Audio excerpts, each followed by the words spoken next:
جابر بن سلیم رضی اللہ تعالیٰ عنہ کو پیغمبر علیہ السلام نے فرمایا کبھی کسی کو شرمندہ نہیں کرنا، کبھی کسی کو شرمندہ نہیں کرنا۔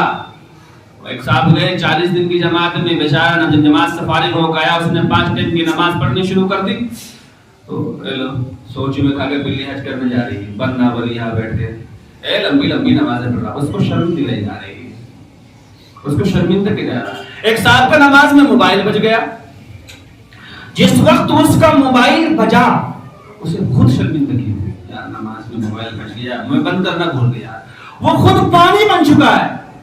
اب سلام کے بعد میں سارے نماز اس کو دیکھ رہے، وہ بیچارہ پہلے ہی سے شرمندہ ہے، تم اسے اور شرم دلا رہے ہو اور اسے عار دلا رہے ہو۔ پیغمبر فرمائے کبھی کسی کو عار نہ دلانا، کبھی کسی کو شرمندہ مت کرنا۔ تم اسے دیکھ کے اسے مزید شرمندہ کر رہے ہو۔ اس نے جان بوجھ کے موبائل چھوڑا تھا،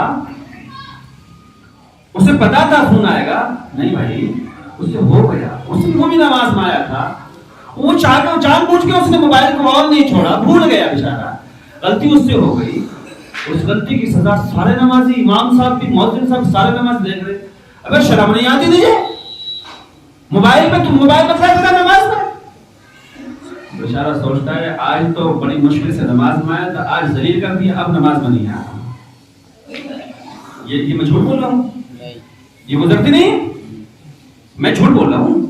یہ حقیقت ہے بھائی صاحب، آپ کو اندازہ نہیں ہے۔